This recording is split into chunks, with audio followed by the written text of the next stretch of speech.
নমস্কার বন্ধুরা, আজকে নিয়ে চলে এলাম ফুলকপি দিয়ে ভেটকি মাছ। তার জন্য ফুলকপি, কাঁচা লঙ্কা, টমেটো, রসুন, পেঁয়াজ সবগুলোকে একদম গরম জলের মধ্যে গা গরম করার জন্য ফুটতে দিলাম। ফোটা হয়ে গেল।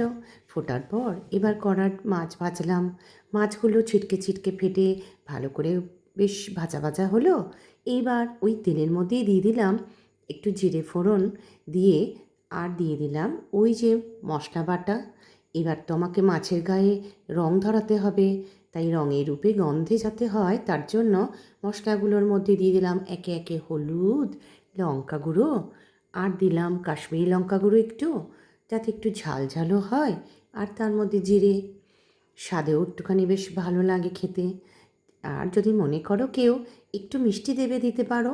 দিয়ে সবগুলোকে ভালো করে কষাবে, এমন কষাতে হবে যাতে তার থেকে গন্ধ আর তেল দুটোই বেরোয়। একটু কষা, তারপরে এবার করব কি, একটু এলাচ গুঁড়ো দেবো যাতে গন্ধটা আরও ভালো হয়, চারিদিকে যেন গন্ধটা ছড়িয়ে পড়ে।